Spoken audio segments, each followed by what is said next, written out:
muertes. No.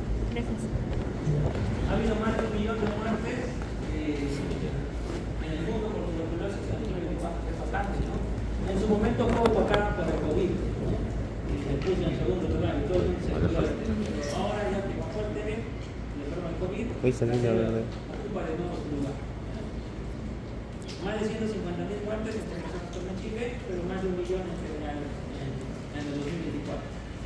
En el 2024 se estimó que más de 10 millones de personas tuvieron TB. Y obviamente desde el 2000 también, con tratamiento y todo eso, se ha salvado a más de 83 millones. Y la tuberculosis resistente es una crisis de salud pública. Y todavía hay barreras para acceso a tratamiento. Se cree que solamente 2 de cada 5 personas se identifican con resistencia y que se identifican con eso. Está grave el asunto, ¿no? La TB es tan antigua como el nombre. Se cree que su origen es en África. Hay un ancestro común de más de 3 millones de años. Se reconoce al complejo población TB desde hace unos 70.000 años aproximadamente y hay muchos tipos de linajes. Y está en América desde la época precolombina. Hay datos, obviamente es mucho más antigua pero que hayamos encontrado más o menos en 900 después de Cristo. Acá hay un poquito de una momia que le encontraron seguramente su mal de Pot, y encontraron, hicieron estudios de su ADN y salió tuberculosis. Entonces, súper antigua la tuberculosis, súper antigua, pero hace unos 70.000 años ya se puede reconocer la tuberculosis, generalmente en África, que se cree que puede ser un precursor de la tuberculosis bovis, sale de África y se dispara por todo el mundo. Evidencia en Estados Unidos, Egipto, Alemania, donde busques, donde estuvo el humano, ahí estuvo la TB. En Perú registro desde las épocas precolombinas.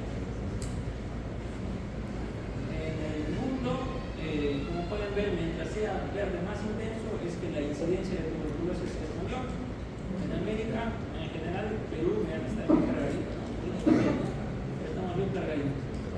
En África nos ganan, en Asia también pues, hay regiones con bastante incidencia.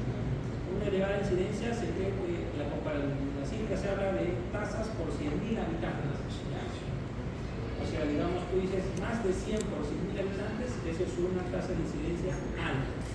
Una tasa que está al borde de la erradicación puede ser menos de 1 por 100.000 habitantes. Eso es lo que aspiran los países del primer mundo. Estos son los más buscados por la OMS. Básicamente ellos capturaron como 3 males epidémicos endémicos. Uno es la propia TB, otro es la infección por VIH y otro son las formas drogoresistentes de tuberculosis. De TB están en rojito, o sea, números absolutos. Entonces ahí están países como África, Congo, no sé, Brasil también está, porque tiene una población muy elevada. Pero la población de Brasil será no sé cuántos millones, es mucho más que la de Perú, entonces también su incidencia es mayor. VIH también de otros países y en formas multidrogoresistentes, en azulito está Perú, junto con Azerbaiyán, Belarus, Kazajistán, Nepal, Moldova, Somalia, Tayikistán, Ucrania, mira también en Ucrania, Zimbabue, Uzbekistán, ahí estamos.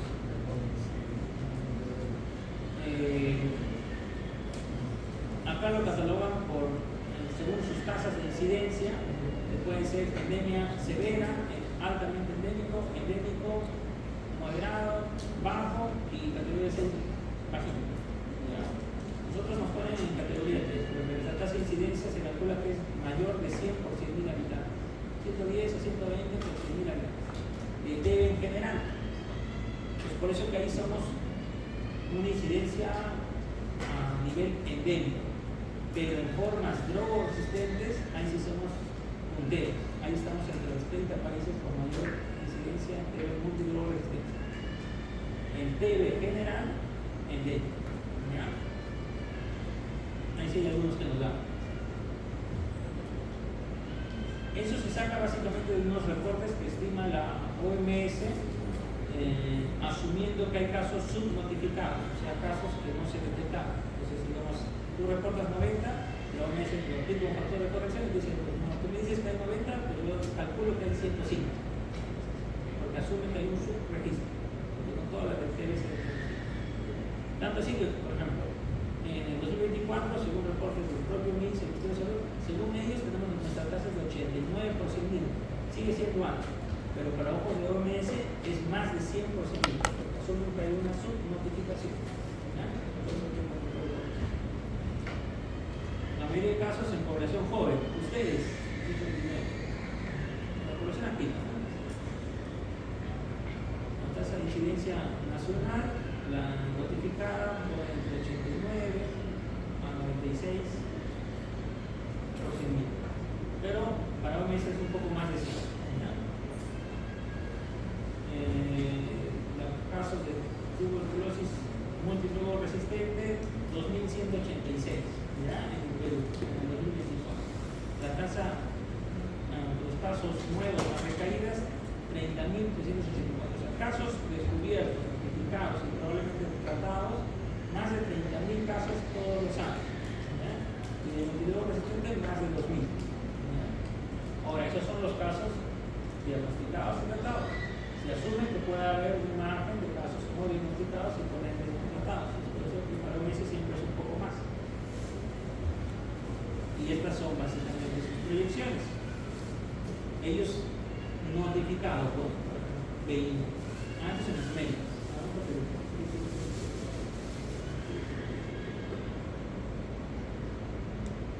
Perú. Entonces, por ejemplo, en Perú ellos presumen. Nosotros hemos notificado más de 30.000 casos, pero ellos, por falta de información, asumen que hay unos 48.000 casos. O sea que hay un margen de casos que no han sido diagnosticados ni tratados. Entonces asumen que hay 48.000 casos. Y con eso nosotros ya somos el segundo país con mayor incidencia en América Latina por detrás de Haití. O sea, potencia.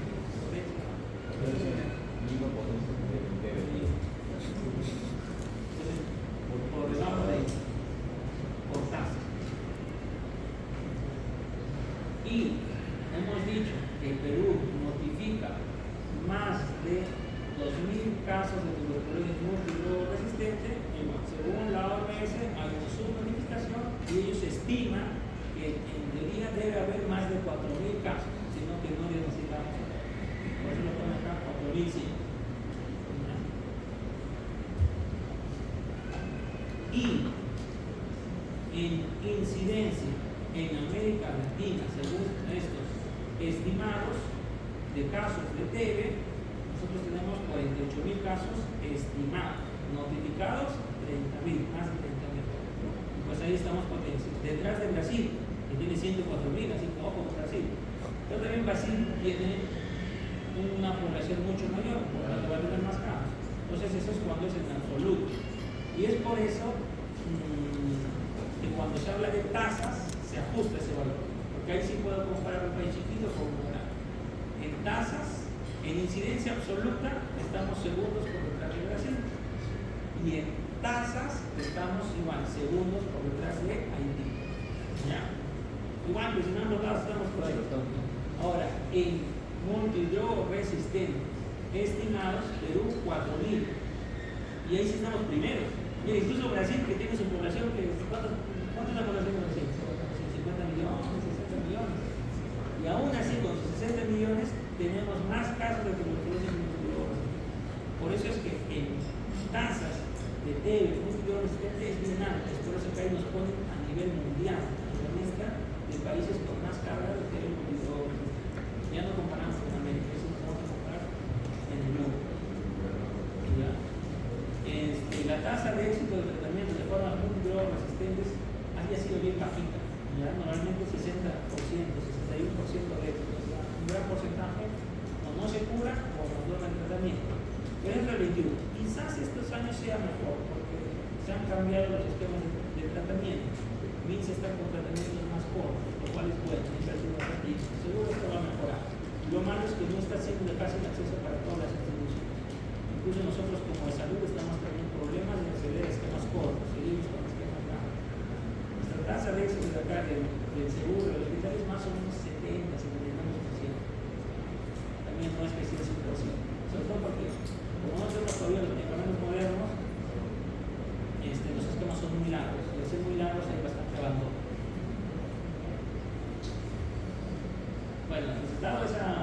situación, como ven, no es tan alentadora.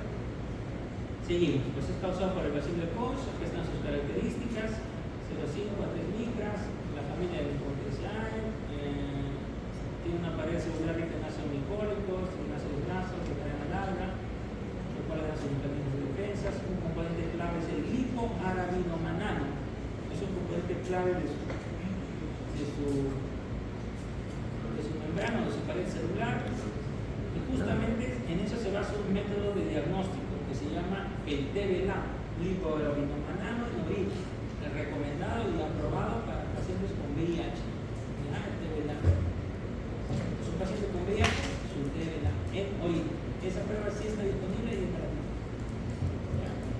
Es de crecimiento lento, crónica, específica, resistente al frío, disipación, contaminación, sensible al calor, luz solar y luz ultravioleta. Antes, cuando no, este es un tema bien amplio. Antes, cuando no había tratamiento, antes de la era farmacológica, pues a los pacientes con TB se les ponía en casas de reposo, se les hacía tomar el sol y absolutamente cuidados, ¿no? Y pues, se morían muchos y algunos por ahí se curaban, con sus secuelas enormes, pero se curaban. Y entonces había que hacer reposo. Hay una novela que habla de eso, se llama La Montaña Mágica.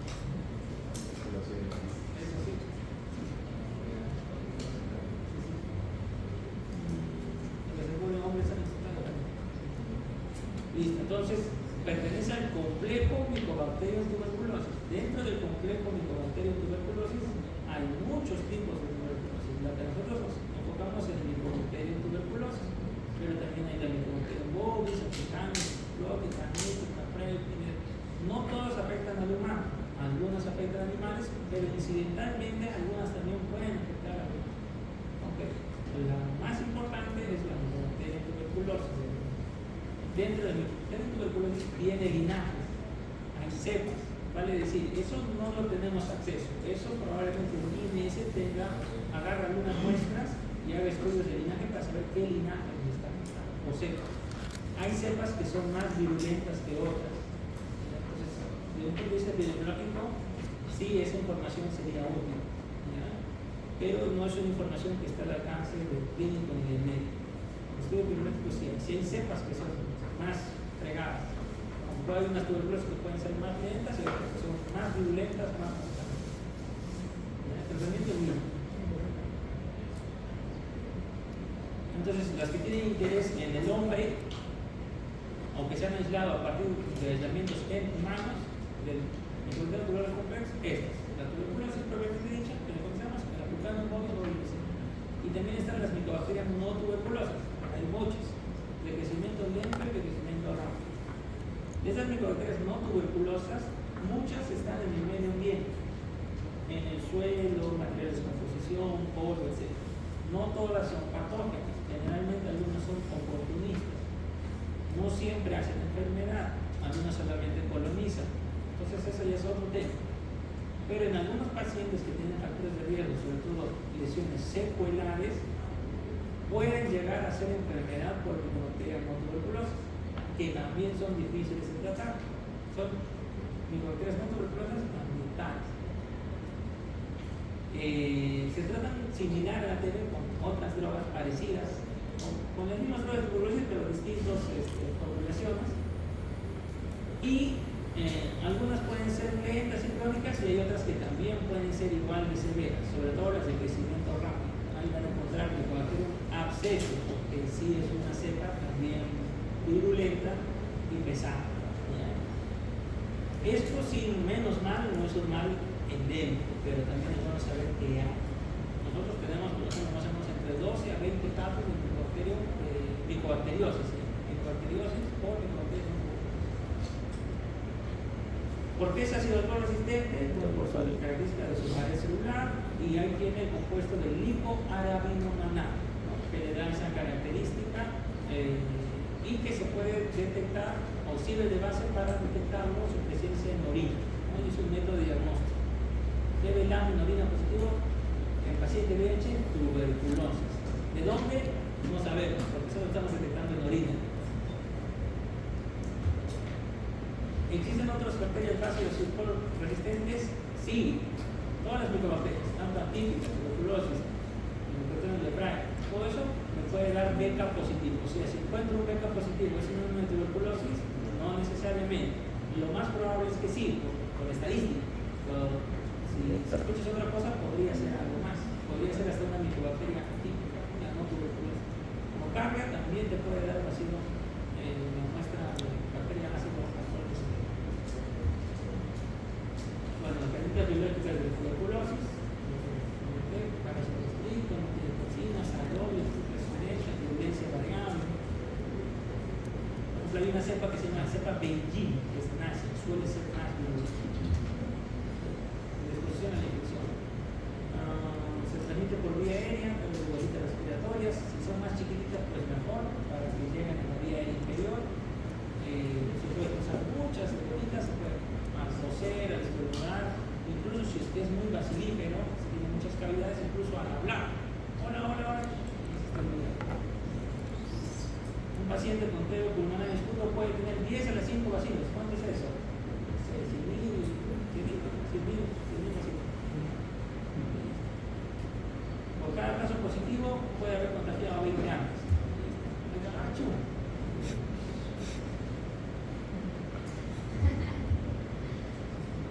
Entonces dice, el riesgo de la enfermedad depende de factores muchos, ¿no? Factores endógenos, de la virulencia y también factores del propio huésped, ¿no? Se estima que solo el 10% de las personas infectadas desarrollarán TB. ¿Eso qué quiere decir? No significa que ya justo viste un paciente con TB y ya te enfermaste. No es así. Tenemos nuestra inmunidad que nos protege y también depende de la carga baciliar a la que estamos expuestos.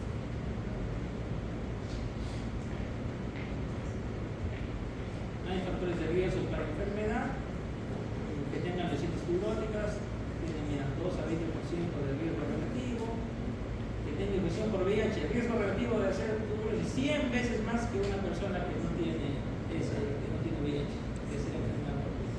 Entonces, por eso que son personas a las cuales se les da la terapia preventiva, y por eso es que decimos en todo paciente debe descartar de silicosis, en trabajo de 30 veces el riesgo relativo de hacer pacientes que necesitan renal y hemodiálisis, también el relativo, diabetes, lo que me decía la doctora, relativo consumo de drogas venenosas, riesgo relativo, también de imunosupresor, uso de prednisona a dosis más de 40 por mucho tiempo, gastrectomía, no voy a hacer la manga gástrica porque estoy muy gordito, ya tienes más riesgo de hacer tuberculosis. Y eso es, he visto, hemos tenido varios pacientes gastrectomizados, algunos por razones médicas y otros por razones estéticas, que también hicieron su tuberculosis. Hay más riesgo de infección de uterial, trasplantados definitivamente, formas de presentación, infección por tuberculosis, tuberculosis primaria, tuberculosis secundaria. A grandes rasgos, así todo lo pasa. Infección. ¿Qué quiere decir infección? Infección no es igual a enfermedad. El bacilo entra a nuestro cuerpo y nuestro sistema inmunológico lo detecte, ahí hablamos de infección. Entonces, el primer contacto del bacilo con tuberculosis, nuestro sistema inmunológico actuado, y en teoría puede dejar una huella inmunológica que tiene que ver con un PPD positivo o un INGRA positivo, como se ve más adelante. Después, si puede haber una tuberculosis primaria, básicamente cuando uno está expuesto al bacilo, nuestras defensas no son todo suficientes para contenerlos y progresa. Eso se llama tuberculosis primaria. Generalmente se ve más en niños, ya también puede haber inmunodeprimidos y todo eso. Y ahí sí tiene que ver el complejo de Bob. Ahorita lo vamos a ver. Y tuberculosis secundaria, algunas veces el bacilo entra, hace infección porque intenta progresar tuberculosis primaria, pero queda en un estado latente, queda generalmente, puede ser en forma de granulomas o confinada a nuestros ganglios mediastinales o incluso en una siembra en algún lugar de nuestro cuerpo en estado quiescente en la tierra. Y en muchos años posteriores, aprovechando probablemente algún estado de reducción de inmunidad, puede reactivarse. Y eso se llama tuberculosis secundaria o postprimaria.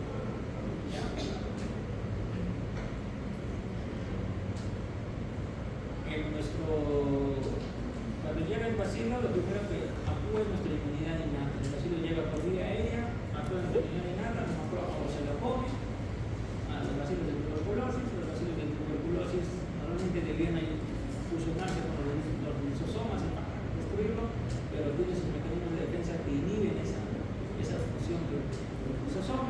persiste el bacilo dentro del macrófago.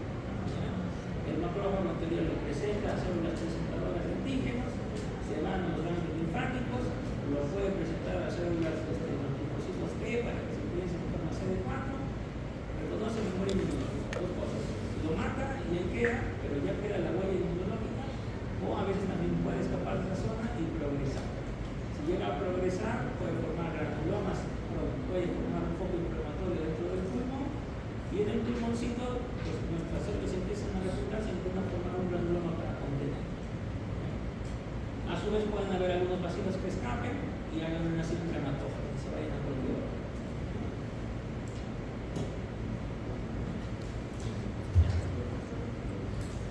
Lo mismo, ¿no? Migran a ganglios linfáticos. La respuesta es celular, pero también participa la respuesta humoral. ¿Ya?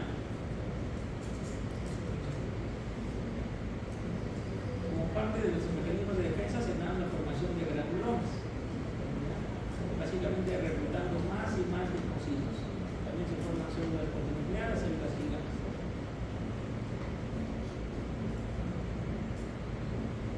Dentro de este granuloma se va produciendo necrosis de los macrófagos infectados por los bacilos de la tuberculosis. Sin embargo, a pesar de la necrosis, pueden quedar bacilos viables. Entonces, este más o menos es el granuloma.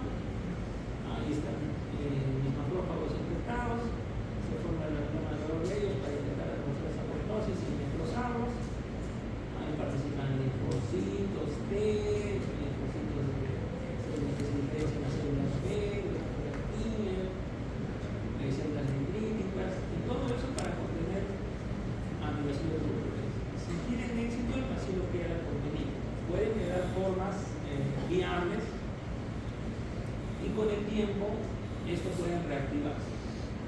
A su vez, si se logra controlar la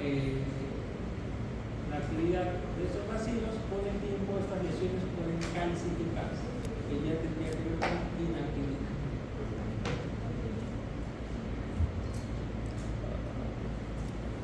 Los linfocitos T son estimulados por antígenos bacilares. Lo mismo, aún con curación de la lesión pueden existir bacilos viables que permanecen en estado latente dentro de los macrófagos o dentro del material necrotrófico por muchos años. También hay una respuesta de hipersensibilidad tardía. Cuando hay este exceso de respuesta de hipersensibilidad, puede producir destrucción del tejido, formando cavidad, o con necrosis gaseosa. Ahorita vamos a ver grafiquitos que los resuelven más bonitos. Es la parte un poco más aburrida, pero recuerden que la primera respuesta es de inmunidad innata, luego la inmunidad adaptativa. La respuesta es celular, pero también hay respuesta humoral. Entonces, en resumen, hablamos de infección por tuberculosis, tuberculosis primaria y tuberculosis secundaria. Distinguir esos tres términos. Acá están, grafiquitos, más bonitos. Entonces, tenemos el bacilo entra al cuerpo, se expone, estuviste en contacto con alguien con qué expusiste. Actúa tu inmunidad innata y luego, posteriormente, tu inmunidad adaptativa. Inmunidad innata, pues tu macrófagos, todo eso. 50-80% según la literatura, la infección va a ser eliminada. Tú ni enterado estás, pero tu cuerpo libró una batalla y ganó y ni siquiera dejó huella inmunológica. De repente alguien salió de ese salón bien, tuvo tuberculosis, entonces todos están llevando esa batallita y la mayoría la van a ganar. Salvo que el contacto sea muy íntimo y sea constante, pues aumenta la carga vacilar, aumenta las chances de que hagas infección. Entonces te expones hasta un 50%, 80%, eliminas la infección y no dejas un huella inmunológica. Le hacen un RPD y migra, vas a eliminar. Entre un 20 al 50% ya participa la inmunidad adaptativa, entonces va a haber huella inmunológica y puede llevar a la formación de un granuloma para detener la tuberculosis. Cuando se forma un granuloma dentro del pulmón, o sea, hay un foco inflamatorio dentro del pulmón, a eso le llamamos foco de oro. Ahora hay un concepto que se llama complejo primario, complejo de Golgi, y quiere decir cuando tienes un foco pulmonar, un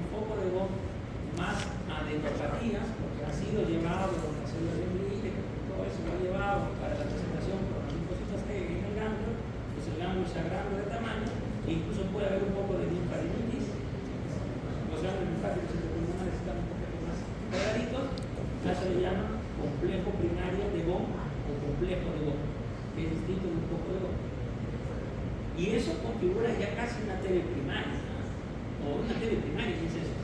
Ahora, existe otro término que se llama complejo de Rampe. Complejo de Rampe, cuando ya has ganado la victoria, en un tiempo se tiende a calcificar, ya sea el foco de Bohm que queda en un pequeño residuo o a nivel de los ganglios que quedan calcificados. Ya, pero siguiendo el cuadrito. Entonces, la infección, se da la infección, participa nuestra inmunidad adaptativa, se forma el granuloma. Aún así, con la formación del granuloma, si tiene éxito, la infección puede ser eliminada entre un 89 al 99%. O sea, tenemos bastantes chances de ganarle realmente la tuberculosis, sino que es algo tan masivo, que hay un porcentaje menor que va a progresar. Acá nos dice un 5%. Y en otras literaturas, entre un 1 a 11% que hace infección progresa la enfermedad, le ganó a nuestro sistema inmune. El mayor riesgo de progresar es en los primeros 2 años de la infección. Si yo he hecho la infección, en los primeros 2 años tengo más riesgo de progresar a ser enfermedad por tuberculosis. Entonces, de ese 1 a 11%, digamos el 10%, un 5% progresa en los primeros 2 años. Y el otro 5% puede progresar en algún momento de su vida. Entonces, dicho de otros términos, si tú te has expuesto recientemente a tuberculosis y tu inmunidad no pudo eliminar el bacilo de la TB, en los siguientes 2 años tienes más riesgo de hacer tuberculosis. Si logras pasar esa barrera, aún hay riesgo, pero es menor. Y eso se llama TB incipiente. TB incipiente dice asintomático, pero ya tiene TB, ya está progresando. Si sigue sin intervenir a este nivel, progresa a una TB subclínica, que ya se escapó del granuloma de tuberculosis, empieza a haber lisis, empieza a formarse una pequeña cavidad. El paciente todavía no entera, está tranquilo, está en clases. Luego, si sigue sin detectarse, progresa a una TB pues ya es activa y ya sintomática. El paciente ya está con tos, flema, fiebre y todo eso. Pero pues ya tiene una disfunción importante, una forma cardíaca. Y este paciente con tratamiento se cura. Ahora, un paciente que es seguro puede volver a tener TB, sí, y acá me dice que puede haber algún grado de recaída en algunos pacientes, si no es muy adherente. Ahora, un porcentaje menor puede progresar hacia la muerte. Ahora, sin tratamiento, el porcentaje que va a muerte también va por ahí, más o menos entre un 20%. No, perdón, me estoy equivocando. Sin tratamiento, entre un 10 a 20% pueden curarse. Existen pacientes con tuberculosis que pueden curarse sin tratamiento, que era más o menos lo de antes, ¿no? Ponerlo ahí a tomar el sol y atenderlo a ver si la inmunidad actúa. Eso es cierto, hay un porcentaje menor de pacientes que se pueden curar incluso sin tratamiento, a costa de secuelas extensas y a costa de estar crónicamente enfermos. También hay algunos que no se mueren, pero que quedan crónicamente enfermos. Unos casos tienen, todos se enferman, sangran a veces y están años así. Y lo malo es que siguen transmitiendo. Listo, entonces más o menos ese es el ciclo del tema de la tuberculosis. En este grafiquito igual, ingresa el bacilo. Ahí están las terminales, el macrófago se lo come, lo quiere hacer lisis, pero la bacteria no se deja. Entonces salen acá al intersticio, se van por los linfáticos, van a los ganglios y lo presentan. Si llega bueno, acá es la parte que lo presenta, ¿no? En este caso se fue al intersticio y de ahí pasó al parénquima. El parénquima pulmonar forma el granuloma para detenerlo, ¿no? Algunos si migran, también hay macrófagos en el intersticio. Ahora, se forma un granuloma. Si este granuloma no es estable, nuestra inmunidad no gana, se puede romper o pueden jugar bacilos a través del granuloma, formándose más nódulos o más granulomas en el pulmón, se da una linfangitis intraparenquimal y nuestros ganglios mediastinales también se agrandan de más. Entonces sería una arteria primaria, foco de Doppler, complejo de Doppler.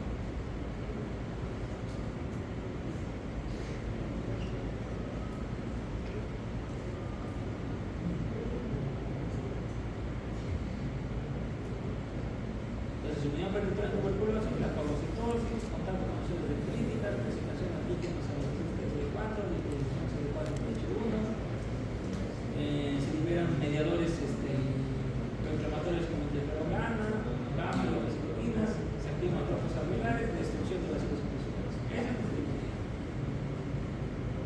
Bacilo, macrófago se lo come, la presentación de receptor de antígenos, se junta con el receptor CD4, la diferencia de formas celulares, TH1 o TH2, si es TH2 genera inmunidad moral, y básicamente eso. Entonces ya las TH1 con su pulmonia ayudan a activar el macrófago produce interferón y otras citoquinas que permiten la lisis del macrófago cargado de bacilos. Entonces, bacilos tuberculosos, los macrófagos pueden curarse la infección, cuando digo que inicialmente llega lo cura y con inmunidad enterada, pero siempre puede haber también progresión local o puede haber desarrollo de inmunidad celular. Otro cuadrito.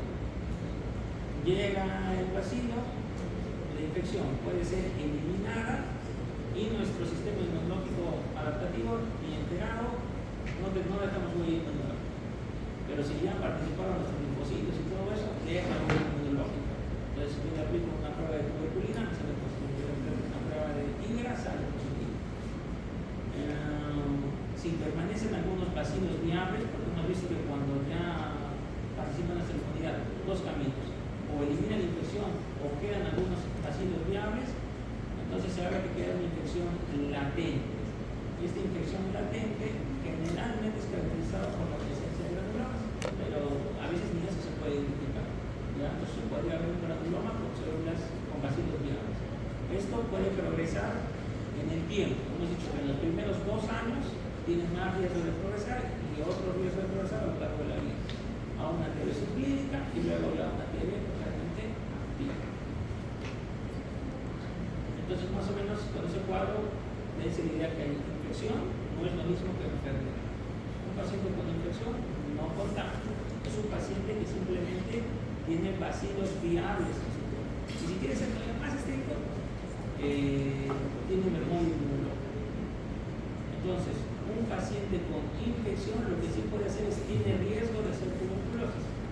Entonces, a estos pacientes con infección y que tienen riesgo de hacer tuberculosis son a los que deberíamos dar terapia preventiva contra tuberculosis o quimioprofilaxis. Entonces, ¿cómo detectamos a alguien que tiene infección por tuberculosis o TB latente? En todo caso, lo detectamos con pruebas, generalmente pruebas serológicas, como puede ser el IgRA, que mide básicamente la presencia de interferón gamma que producen los linfocitos al estimularlos con antígenos de tuberculosis, prueba de laboratorio con sangre, o también se puede ver por el grado de induración dérmica cuando yo aplico una mezcla de antígenos de tuberculosis o unos derivados de bacterias y le pongo a nivel subcutáneo. Y obviamente, si yo ya tengo memoria inmunológica por haber estado expuesto a ATV, mis linfocitos van a liberar sus mediadores inflamatorios y se va a hacer una pelota. Y eso es lo que se llama. Entonces, esas son dos formas de medir si una persona tiene infección por TB. Ahora, o TB latente. Pero, eso es simplemente una medición de tu memoria inmunológica. Porque si tú tienes infección latente, recuerda que no todo el mundo va a hacer tuberculosis. Otra forma de verlo es el contacto reciente. Hemos visto que las personas que están recientemente en contacto con alguien con tuberculosis y hacen infección tienen más riesgo de hacer tuberculosis en los primeros años. Entonces, ¿a quiénes se les da eso? En aquella guerra preventiva, aquellos que tienen infección por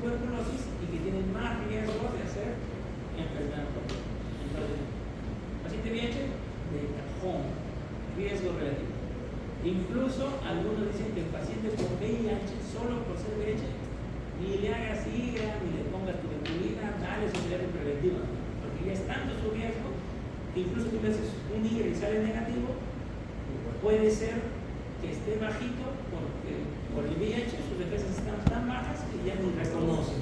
Entonces la respuesta es muy limitada. O pero de verdad es negativo, pero como tiene VIH, tiene tanto riesgo que el hecho de que sea negativo ahora no quiere decir que después de 2 semanas ya sea positivo. Entonces, ¿y quién más? Niños menores de 5 años que han estado en contacto con una persona que tiene tuberculosis, tiene riesgo. Su sistema inmune aún no está maduro. Entonces, IGRA, tuberculina, dale terapia preventiva. En el resto de personas sí podrías basarte en estas pruebas. Entonces, de repente, estudiante alguno de ustedes tuvo contacto de TV hace 4 meses. ¿Le doy o no le doy terapia preventiva? Podría hacerse un IGRA y una prueba de tuberculina. Si sale positiva, dale, porque su contacto ha sido reciente, prueba positiva, tiene más riesgo en los siguientes 2 años de ser positivo. Dale terapia preventiva. Al revés, no tengo contacto con tuberculosis, pero por mono o por ejemplo ocupacional me hice una prueba de tuberculina, salió positivo. ¿Le doy terapia preventiva? Probablemente no necesariamente. No. ¿Por qué? Porque es la prueba de tuberculina, el IGRA, todo eso, la infección latente es una prueba que detecta la memoria inmunológica. Puede ser que seas esas personas que has estado expuesto al pasillo, pero no sé cuánto, puede ser que has estado expuesto hace 20 años. Y entonces, al estar expuesto hace 20 años, tu riesgo de hacer enfermedad por tuberculosis está, pero es bajo. Y quizás no justifica los riesgos de tomar pastillas, porque las pastillas también tienen efectos adversos. Entonces, esa es una cosa que se tiene que ponderar. Pero si hay población con la que es innegociable. VIH, contactos menores de 5 años con casos leves, o pacientes con contactos de casos leves que tengan esta tratamiento. Más o menos entendiendo bien. Con respecto a la medida, creo que esos casos especiales serían a partir de 5 ya. ¿No? Claro, si se quisiera medir a partir de 5, pero en general la VIH, dale. Y lo normal es, por decirlo así, que no tienen comorbilidades. 10. Síntomas, pues, síntomas respiratorios. Fiebre, tos, baja de peso, hemoptisis te pueden dar también. Sudoración nocturna, son los clásicos síntomas que se describen. La frecuencia de los síntomas. Hallazgos físicos son poco útiles en vía pulmonar. Puede haber todo, ¿no? Puede haber una neumonía, puede haber ronchos, puede haber garganta oral, de todo. Otras formas de tuberculosis, de todo. Cerebro oral, linfadenitis, todo. La principal forma de afectación de tuberculosis en niños son las formas de adenopatías tuberculosas no complicadas. Por eso hablamos un poco de esas cosas complejas. Pero en adultos son las formas evidentemente pulmonares. Por eso los niños, al tener sus formas primarias en relación con las adenopatías, son paucivacilares o beta negativos, en su gran mayoría. Muy bien. Diagnóstico clínico. La clínica, síntomas. Los síntomas respiratorios, tos, fiebre, baja de peso, sudoración nocturna. Esos serían los 4 síntomas claves. Pero también hay algunos que son más inespecíficos. Pero al menos esos son 4 síntomas, por si acaso. Si hemoptiza, pues obviamente también es un síntoma de una complicación mayor. ¿Ya? Entonces, hay que ver el contacto. Ya me dijeron por ahí en un caso clínico súper importante, contacto reciente. Esto de más IGRA negativo, no sé, eso sí no estoy muy de acuerdo. Exposición a TB sin infección. Acá está hablando de exposición a TB sin infección. Ya, entonces habla de contacto, habla de un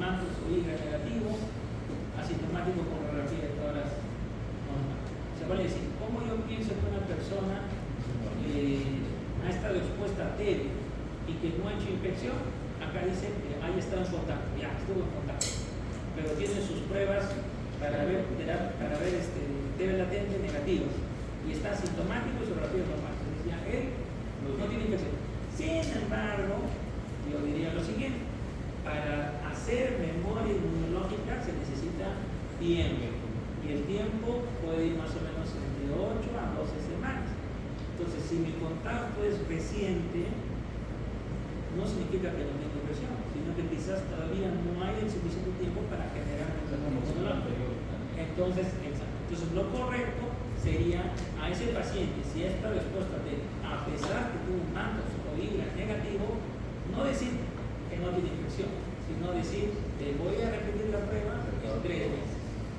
Repite la prueba, se volvió positiva, chuta, dices. Primero, descarta que no tenga enfermedad por TB, y si la descartaste, terapia preventiva. Ahora, bueno, digamos, esperaron 3 meses y le pidió la prueba. Infección por TB latente, mantos o IGRA positivo, o sea, bueno, eso es un marcador de TB latente o de infección por TB. Asintomático. Pues, aquí la radiografía torácica normal. Perfecto. Perfecto. Entonces, ahí depende. Si ha tenido contacto con TB reciente, ese paciente debería recibir terapia preventiva.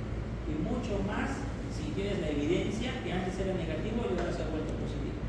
Porque si tú tienes la evidencia que antes inicialmente era IGRA o mantos era PPD negativo, y luego 3 meses después o un tiempo después ves que vuelve positivo, significa que su exposición ha sido reciente.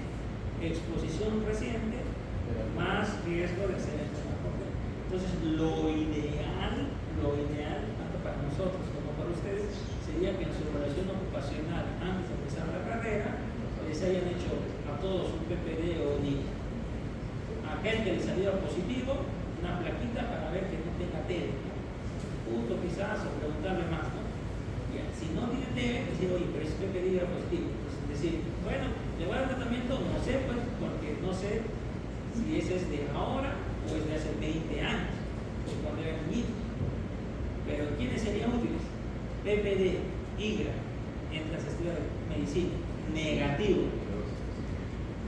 Al año siguiente, tu evaluación ocupacional positivo, que has estado expuesto a TB y estás haciendo memoria inmunológica. Tienes más riesgo de hacer TB en los siguientes 2 años. En el 3er año vas a tener TB. Entonces, ese paciente debería recibir TB. Entonces, entiende, ¿no? La figura. Ahora, enfermedad por TB, pues ya es sintomático, ¿no? Ahora, no todo el mundo es sintomático, ¿no? Pero ya tiene pruebas que lo confirman. Generalmente puede ser por vaciloscopía cultiva o pruebas moleculares. Diagnóstico sospecha, clínico compatible, hallazgos sugestivos radiográficos, analíticos y o anatomopatológicos. Ahí está el nervioso cerebral y todo eso. En niños, difícil obtener toda esa confirmación. Y habitualmente simplemente por sospecha clínica. En los niños. Bueno, mantos debería ser positivo, salvo que tu inmunidad esté muy bajita. Y ahora dicen, en caso de sospecha clínica, para enfermedad por TB no nos interesa el IGRA, no nos interesa el infección. Puede ser negativo, si tienes punto positivo, igual que lo. Analítica no hay ninguna que sea específica, puede haber un poco de inflamación que sea generada, un poco de leucocitosis, un poco de linfocitosis. Mira, puede haber un poquito de enzimas hepáticas, no hay puntos de cortes, helada, que me dijo. Mira, una especificidad muy altita, acá, oral. En TB primaria, generalmente en niños, también puede ser en suprimidos, las formas de afectación son más que tienen que ver con mediastina. Mira, acá hay una lesión peridial izquierda, bueno, que mira, hace silueta, ¿no? Hay una consolidación, un anterior medio. Listo. Entonces acá tuberculosis pulmonar primaria, una consolidación homogénea en lóbulo medio, bueno, pero acá no pasa en lóbulo medio, bueno, asociada a adenoides paratraqueales derechas y subitarias, complejo de ojo.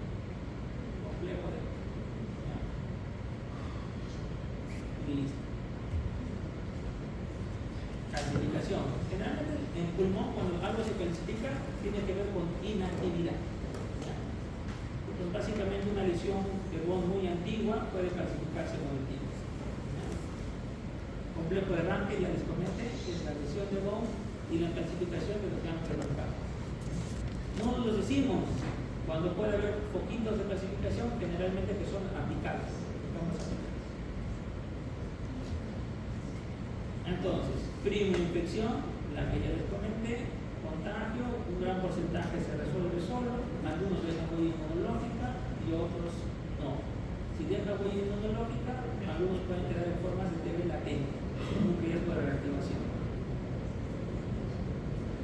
También se cree que en esa prima infección pueden darse a veces siembras hematógenas, o sea que se dispare el bacilo por el cuerpo y hay que dar sus propios granulonitas en algunas partes de su cuerpo en estado latente, que da lugar a que después puede reactivarse y TB gastrointestinal, TB ósea, TB cerebro. Entonces tenemos el complejo primario de Bond, foco de Bond, mi lesión pulmonar, linfadenitis y bueno, adenitis. Entonces, complejo de pneumonitis, linfadenitis, complejo de Ranke. Una pequeña granulita que ha quedado del complejo del foco de Bond, más adenopatías calcificadas. Y bueno, más que reinfección, o sea, una TB, una enfermedad por TB cavitaria, una cavidad. Entonces, la TB primaria, ya les hemos explicado. En la tuberculosis, mira, se parecen a nuestros pacientes, ¿no? Porque luego un aumento de donación, que bueno, en este caso podría ser un aumento de donación medio homogéneo, puede ser una consolidación unifocal, multifocal, como frecuente. Puede ocupar todo el lóbulo medio, generalmente se habla que puede afectar el lóbulo medio, se habla que puede afectar también los segmentos apicales de los lóbulos inferiores y lóbulos superiores. Los lóbulos superiores y segmentos apicales de los lóbulos superiores es clásicamente descrito en casos de tuberculosis. Una neumonía de lenta resolución con linfonopatías, o sea, vale sí. Paciente, tú lo catalogas inicialmente como neumonía. ¿Sabes qué? Tienes una neumonía que en la comunidad, te va a dar a cierta persona más acitromicina, va a recibir, entonces es un tal mejor y pasan las semanas y se lo toma otra vez y no estoy sintiendo nada. Una sonografía, persiste la lesión en la radiografía. Y dices, oye, pero bueno, una neumonía puede demorar en resolverse del foco pulmonar hasta 2 meses. Tomas una radiografía el segundo mes y sigue igual, un poco peor. Entonces, oye, esta es una neumonía de lenta resolución. Diagnósticos diferenciales. Cáncer, tuberculosis, todo eso. El patrón miliar es un patrón de diseminación hematógena. Quiere decir que los nódulos se han ido por vía hematógena y se forman granulitas, de distribución aleatoria, a diferencia de un patrón de árbol en brote que sigue la distribución broncógena. El foco de diseminación hematógena es aleatorio.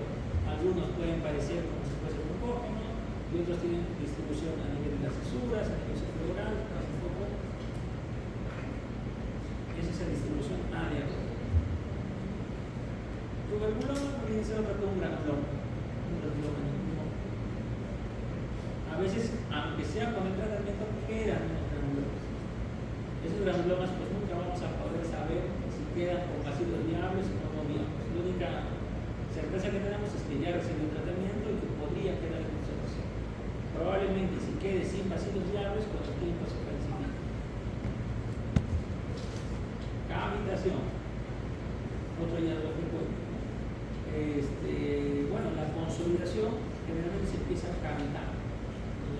Entonces, sobre un fondo de consolidación se empieza a hacer un hueco por inflamación, por necrosis. Las cavidades suelen tener paredes gruesas, a veces irregulares. Y si llegan a contactar algún paciente, el paciente puede sangrar, puede hematizar.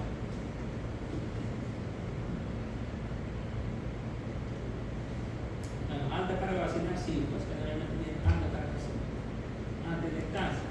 Puede haber atelectasia. Generalmente es una principal forma de complicación en niños. Los como su principal forma son las adenopatías intestinales no complicadas, pero a veces sí puede ser complicada. Complicada con obstrucción extrínseca de broncos, por lo colapsa a delictarse. A delictarse un niño, una TBM del hospital.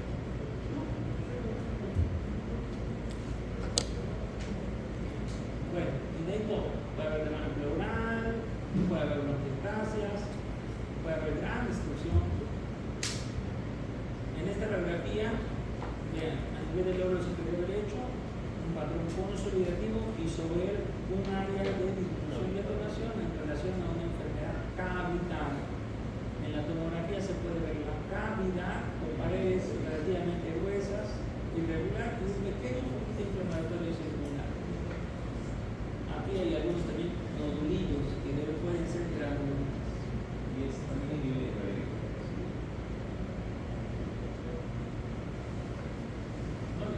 En la cavidad de la radiografía. También, ¿no? Sí, mira. Bien. Signo de árbol en brotes. Como hemos visto, mira, acá está el arbolito, ¿no? Mira, ¿cómo se dice? Este es el arbolito, sus rayitas y otros puntitos son sus pelitas. Árbol en quemación.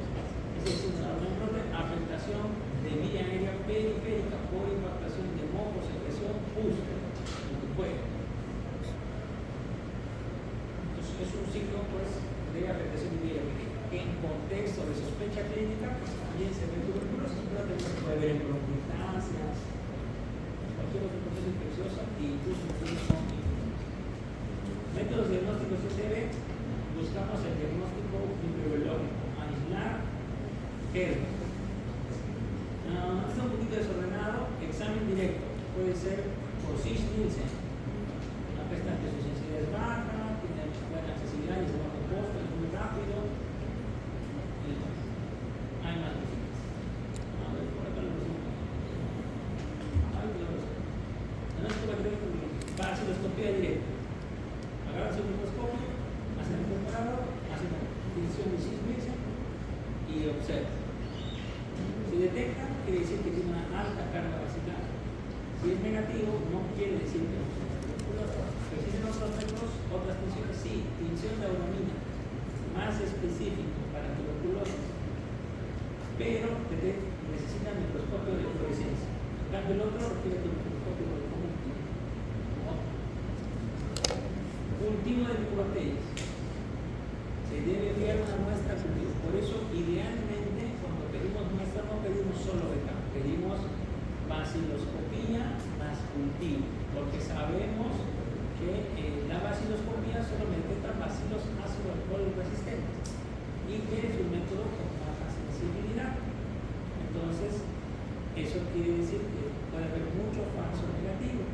Entonces, por eso envío cultivo. Aparte, recuerda que los ácidos ácido alcohol resistentes pueden ser varios, pueden ser microbacterias tuberculosas y no tuberculosas, incluso hasta por la macabra también tiene esa característica. Entonces, puede haber confusiones. Pero en la mayoría de los casos, un beta positivo va a ser tele, pero hay casos excepcionales en los que no es así. Y aparte, queremos aislar sensibilidad. Y para estar 100% seguro que se trata de cultivo, para intentar identificar el complejo tuberculoso. Los líquidos pueden ser en medios sólidos o pueden ser en medios líquidos. Medios sólidos, ahí están. Jensen, Obama, acá. El medio líquido está el DG y también está el MODS, que también es el medio líquido. Las ventajas de estos medios líquidos es que son más rápidos. 2 a 3 semanas debería estar el resultado. El medio sólido puede durar entre 40 y 60 días. O sea, para revolucionar todo tenemos las pruebas moleculares.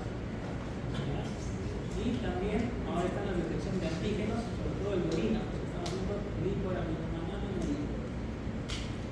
Cuando esto no es posible o todo sale negativo, también está la forma clínico-radiológica. En niños se usa mucho clínica radiológica. Clínica y la radiología, como un trato de mostrar primario una complicación privada.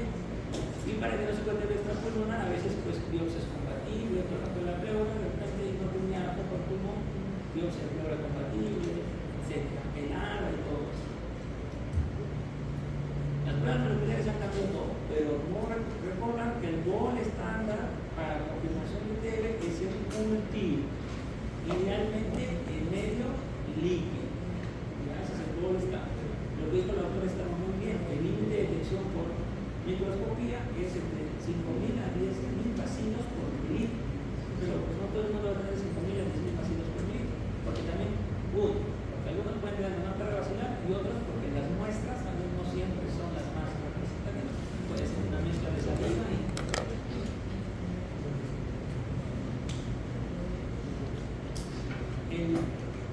la microscopía, la baciloscopía y el cultivo, aún en esta etapa de pruebas moleculares, son importantes para valorar la respuesta al tratamiento, porque son los únicos que nos van a valorar viabilidad, porque las pruebas moleculares me detectan ADN. Entonces, las pruebas moleculares son útiles para diagnóstico, pero para seguimiento no, porque el ADN de los bacilos por tuberculosis puede que no me dice viabilidad, solo me dice presencia. Entonces, aunque haya bacilos inviables muertos, pueden quedar restos de ADN en cicatrices. Entonces, quiere decir que una persona que ya tuvo tuberculosis y se trató y se curó y solo le quedaron algunas cicatrices, puede aún tener ADN de bacterias del ortega.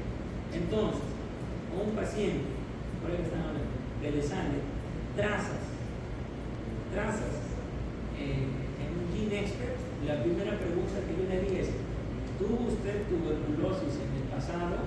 Y obviamente miraría su radiografía. Miro su radiografía, veo algunos tractos seculares, algunas lesiones fibróticas, pero no veo cavernas, no veo árbol linfótico, no veo nada. ¿Y tuvo tuberculosis en el pasado? Sí, doctor, tuve tuberculosis hace 4 años y me curé. Digo, puede simplemente que esté detectando más material genético residual de bacilos no viables. Entonces, esa es la interpretación de las pruebas moleculares. Por tanto, la prueba molecular es útil para el diagnóstico en paciente nunca antes tratado. Y si ya fue antes tratado, interpretarlo en el contexto. Hay que interpretarlo ahí bien. Pero para seguimiento, no. O sea, si tú eres GeneXpert que salió positivo y inicias tratamiento, y después le dices, ¿sabes qué? Ya vas 2 meses de tratamiento, ¿no? Te voy a pedir otro GeneXpert a ver si sale negativo.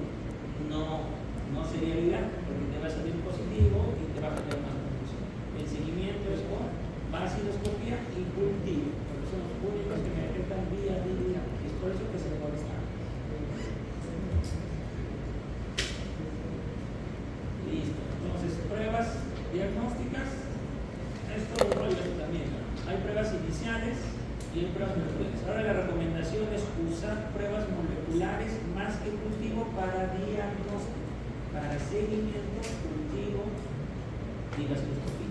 Para diagnóstico, prueba molecular. Ese es el estándar. El cultivo también se puede usar para diagnóstico, pero es muy lento, entonces por eso prefiero prueba molecular. Hay pruebas de baja complejidad, moderada complejidad y alta complejidad. Los María o eso. Pero el expert está a la cabeza, el GeneXpert, porque es el que más se ha usado y es una prueba bastante fácil de usar, no requiere laboratorios complejos. Hay otras pruebas, TrueNAMI, también de baja complejidad. Hay otras también. Están en rojito porque son las que tenemos nosotros, el regañado. La otra exposición a la reina, la puse acá. Ya, que sí está en rojito es la que tiene el reg. Acá está el DLAM en orina. Y después, así como hay pruebas moleculares para diagnóstico, las pruebas moleculares también te pueden dar sensibilidad y resistencia. Pues también hay pruebas, Genotype, GeneXpert, de segunda línea, etc. Hay pruebas también de mayor complejidad que se llaman la secuenciación genómica de siguiente generación. Esa básicamente te permite detectar un amplio panel de resistencia. En las pruebas de sensibilidad para detectar resistencia se clasifican básicamente pruebas fenotípicas y pruebas moleculares. Las pruebas fenotípicas las usan a partir de cultivos y generalmente las pruebas de fenotípicas agarran y exponen los bacilos a concentraciones del medicamento. Ven con el medicamento y ven si crece o no crece. Fenotípicas, mira, esa es una prueba.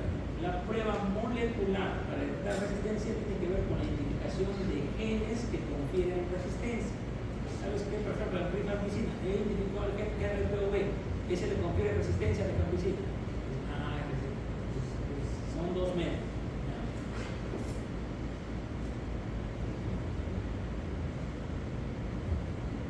Lo mismo, ¿no? Nielsen, su límite de presión 5.000 a 10.000, auramina es un poco mejor, que es de 500 a 1.000, cultivo en medio sólido de 10 a 100, no está mal, cultivo en medio líquido aproximadamente 10, así es bastante útil, mira, cultivo en medio líquido, expert, 131, incluso mayor que el cultivo en medio líquido va ganando. Expert ultra, lo mejoraron, 15-16, ya comparable al medio líquido. La diferencia, el cultivo en medio líquido, unas 2 semanas. Expert, 2 horas. En 2 horas el resultado y ya tienen la resistencia de rifampicina. ¿Cómo definen operativamente? Según una técnica. Entonces 2013, pero se proyecta lo mismo para el 2018. Caso probable de TB, sin sospecha. Caso de TB, sin diagnóstico. Caso de TB pulmonar o TB extrapulmonar. TB pulmonar puede ser frotis positivo o frotis negativo. Frotis se refiere al beta. ¿Ya? Si es frotis negativo, puede ser TB frotis negativo, pero confirmado por prueba molecular. Incluso si es que hay solo sospecha clínica, caso de TB pulmonar, BK negativo y cultivo negativo, pero tiene sospecha clínica. No es ideal, pero los hay esos casos. Entonces la evolución de los fármacos, como han ido descubriendo desde 1940, o sea, antes de 1940, ¿cómo trataban? Pues es todo un tema, casas de reposo, había cirugías, plombaje, colapso pulmonar, había varias técnicas. ¿Ya? Estos son los esquemas de tratamiento que se resumen en normativa técnica, todos los tipos de tratamiento, desde sensible, con resistencia a isonacida, de forma CMDR, PTSDR y XDR. Es simpático al salir de 6 meses. ¿Ya? Ahora, ¿eso es todo? No, hay más cosas. Debe sensible, lo que dice la norma técnica, 6 meses de tratamiento, H receta, hay que familiarizarse con qué significa cada letrita, H isonacida, R rifampicina, E tapitol, T, etc. Acá le ponen miliar. Propiamente en miliar no está descrito que sean 12 meses. Ahora, propiamente si tienes una TB miliar, vas a investigar si no tienes TB en cabeza, tienes TB óseo, porque también hay formas hematógenas con distribución lineal sin compromiso óseo y sin compromiso intestinal. Podría tratarse con 6 meses. Pero acá le ponen. Ya existe un término de tuberculosis no grave en niños. Las formas de tuberculosis no grave pueden tratarse solo con 4 meses. Acá lo describo. Básicamente los TB mediastinal, torácica, no complicado. Podría recibir solo 4 meses. En formas de TB monoresistente isonacida, 6 meses. Con levofloxacina en vez de isonacida. Diario, sin cambio de fase. Y hay las definiciones que tienen que priorizarse. De las TBs drogo-resistentes. Tenemos TB resistente isonacida, HR, TB resistente a rifampicina, RR. La droga más importante de tuberculosis es la rifampicina, las rifampicinas. Y la rifampicina es la droga más importante. Solo por el hecho de ser resistente a rifampicina se maneja como multidrogo resistente. Por eso le ponen RR/MDR. MDR resistente a HIR, RR se maneja igual. Hay la definición de pre-XDR, que es si es MDR y además resistente a cloroquinolona, o sea, moxi o lego. Extensamente resistente si es pre-XDR y al menos betaquilina o linezolida. Esta es una clasificación un poquito antigua, pero todavía bastante útil, de grupos, donde el grupo A suele ser tiene mejor acción bactericida, y el grupo B un poco menos y el grupo C un poco menos. En la cabeza están fluoroquinolonas, betaquilina y linezolida. Después clofazimina y glucerina, el grupo C todas las. Entonces, en base a eso, la definición de XDR es MDR, fluoroquinolona, básicamente, y alguna otra droga del grupo A. tratamientos propuestos, bueno, ahí está retrosadito. XDR, son personas que se lo tienen que saber de memoria.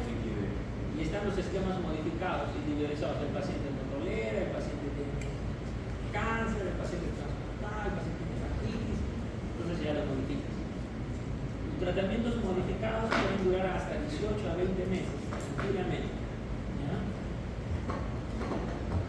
Las dosis referenciales, y acá lo más útil para ustedes sería que se aprendan las letitas. Porque a veces están agarrando la Z, pues mira, peretina, ¿cómo se llama? Todo, ¿no? Mira, acá le puse rifampicina, una P. La rifampicina se veía porque todavía una P, la rifampicina. Pero hay más. Este es un resumen más bonito de todos los esquemas aprobados para tratar tuberculosis.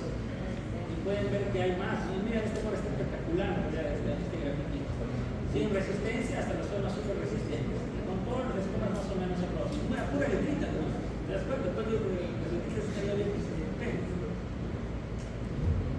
Los esquemas para TB sensible, hay 3 tipos de esquemas. El esquema clásico de 6 meses, tiene su grupo de edad en el cual se puede aplicar. El esquema de 4 meses, a partir de 3 meses, hasta 16 años.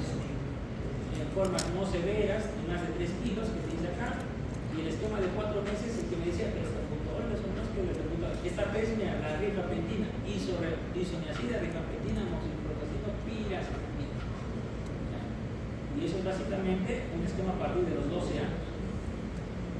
Está muy bueno.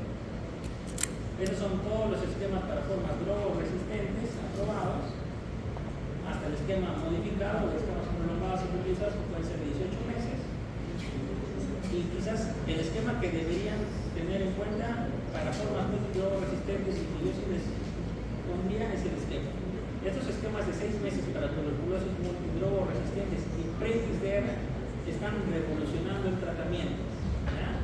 Y son los que básicamente han invertido un montón de dinero en MINSA y está dando. Lo malo es que la accesibilidad no es para todas las instituciones. O sea, en medio no sé qué esquema dar, y de salud para dar un esquema de 6 meses sufrimos la vida. Tenemos que pedir prestado. Y básicamente cuando pedimos prestados, cuando dan 2 o 3 meses después, pues yo no voy a hacer esperar al paciente 3 meses para recibir su tratamiento. Entonces todavía optamos a veces por dar esquemas de 18 meses. Acá la cosa, ¿ya? Pero estos esquemas revolucionados es el BIPAL y el BIPAL. Sí sería bueno que sepan. Para tuberculosis MDR, BIPAL M, 6 meses, ya de 18 meses. Bedaquilina, pretomanil, linezolid, moxifloxacin. Y nos dice que incluso se puede usar en pre-XDR. Si es pre-XDR, es resistente a fluoroquinolonas, levo o moxi. Te quito la moxi, me queda bedaquilina, pretomanil, linezolid. Su tasa de éxito se reduce un poco, pero sigue siendo bastante aceptable, por encima del 80%. Yo he dicho que mis esquemas clásicos es 70%, entonces es bastante útil. Y hay otros esquemas que se pueden usar también en gestantes y en niños, que son estos que tienen de la mano. Pero este BIPAL sí sería bueno que lo conozcan. Es un esquema muy bueno para formas desde MDR hasta PXDR y solo en 6 meses. Eso es una super revolución. Antes era el verso en 18 meses, con inyectable. Esa es la otra alternativa. Entonces, esta es la resolución ministerial de Manrique de 2024. Términos de infección latente por tuberculosis y terapia preventiva de tuberculosis. ¿Ya? Sí. El cuadrito que yo les expliqué, la prevención de la enfermedad según la normativa, que está bien, me dice que la prevención puede ser primaria o secundaria. La prevención primaria, evitar que te infectes, que te vacunación para proteger formas severas, educación, medidas de control de infecciones, que les hagan sus pediatras en el trabajo, ya cuando convierten, bioseguridad se van a estar expuestos, uso de 95 en población de riesgo personal de salud y prevención secundaria. Ya estuviste infectado de TB, entonces ¿qué hago? Identificar a quienes les voy a dar profilaxis y si es que alguien tiene enfermedad, tratamos y estudio de contacto. Entonces, ¿a quiénes les doy terapia preventiva? A los que tienen bastante prevalencia de infección, a los que tienen riesgo de progresión y a los que tienen mayor incidencia de enfermedad de TB que la población general. No se puede dar a todo el mundo. Doctor, ¿y qué tal si agarramos y damos a todo el mundo? Bueno, realmente nos vamos a gastar la vida, vamos a tener muchas reacciones adversas, porque también la parte oscura de todo esto es que dando 6 meses de tratamiento, hay un porcentaje de pacientes que hacen reacciones adversas a los medicamentos. Yo no puedo exponer a alguien a darle tratamiento porque sí, solo por un IGRA positivo. Tengo que justificar eso. Entonces, los beneficios de la terapia preventiva tienen que ser mayores que los riesgos de adquirir la tuberculosis o de la toxicidad del tratamiento. ¿Quiénes tienen riesgo de progresión? HIV. ¿Quién más tiene riesgo de progresión? Silicosis. Aquel que va a usar una antitenia F alfa, básicamente pacientes con artritis reumatoide, rituximab, esas cosas. Paciente que recibe diálisis o que se prepara para un trasplante de órgano. ¿Quiénes tienen incrementada probabilidad de exposición a enfermedad por TB? Contactos intradomiciliarios en caso de TB confirmada bacteriológicamente. Lo dividen en menores de 5 o más de 5. Porque los menores de 5 tienen más riesgo de ser enfermedad. Hay aquellos que trabajan de forma institucional, misioneros, trabajadores de salud, nosotros. Si fuésemos un país de baja prevalencia, diríamos inmigrantes de lugares de alta incidencia. O sea, a los ojos de Estados Unidos, que venga un peruano a trabajar, es un factor de riesgo para que llegue el cáncer de gente que usa droga. ¿Quiénes tienen alto riesgo de hacer TB? Gente con VIH, se repite. ¿Cuánto es el riesgo? Nosotros tenemos el riesgo relativo. Es riesgo relativo comparado con alguien que no tiene ese riesgo relativo.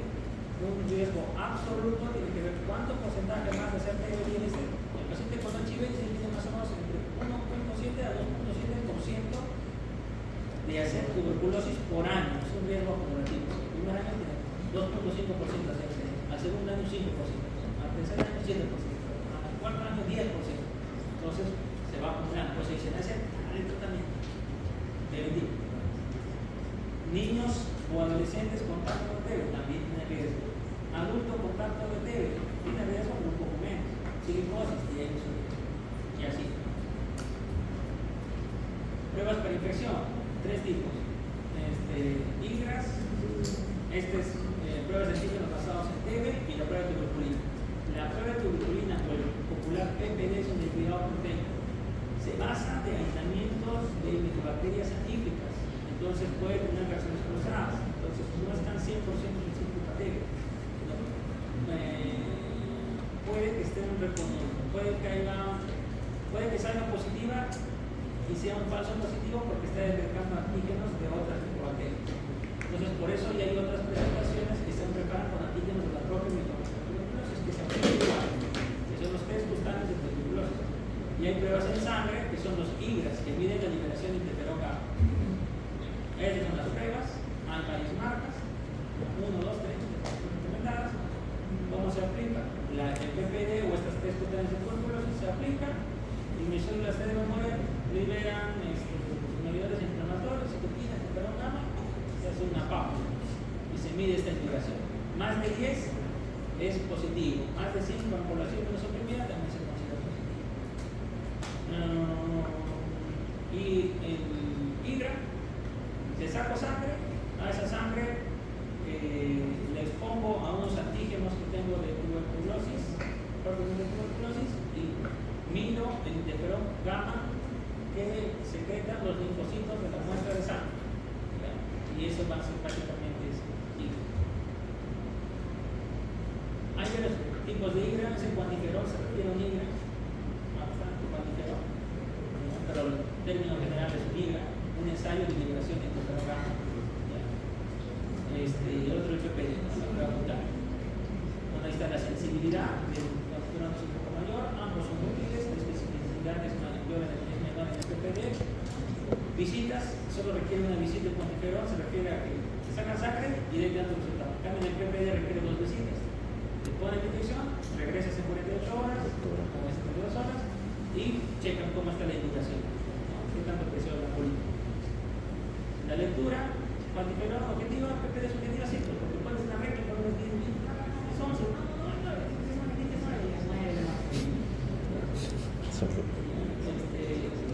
efecto del BCG en el PPD sí. ¿Por qué?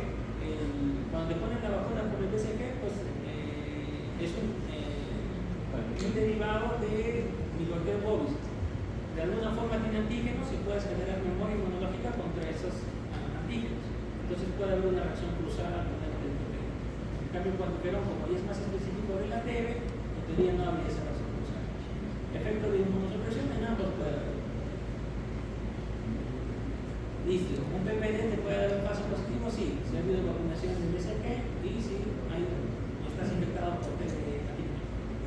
En cambio, un falso negativo en caso de que haya inmunosupresión. Villamedia. Diferencias entre TB latente versus asociación tuberculosis. Esté claro, con TB latente contagio no contagio. No, si necesito ir a positivo. Déjate. Claro, si tú detectas a alguien con TB latente o con infección por TB, primero la pregunta sería, oye, ¿estás con tos? ¿Estás con flema? Pues ahí sí, sí, estoy con tos. Ahí sí si no tiene tos, no tiene peso, no tiene fiebre, etcétera,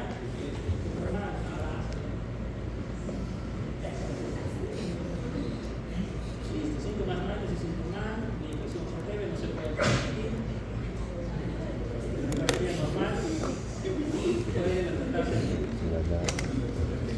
Este es el algoritmo de la OMS para TB latente. Entonces, HIV positivo simplemente descarta que no tenga enfermedad por TB. Si no tiene enfermedad por TB, dale tratamiento. Eso te dice, en resumen. Salvo que tenga una contraindicación. ¿Puede haber contraindicación al tratamiento por TB? Claro, no que tenga hepatitis, que tenga. No vas a poder enterarlo. Entonces, contactos intradomiciliarios, importante. Contacto intradomiciliario descarta que no tenga TB. Simplemente. Si no tiene TB, la enfermedad por TB es menor o mayor de 5 años. ¿Sí? Si es menor de 5 años, dale terapia preventiva, por ejemplo. Dale terapia preventiva. Si es mayor de 5 años, le puede hacer su híbrido, su preventiva, esa cosa, para ver si le das o no.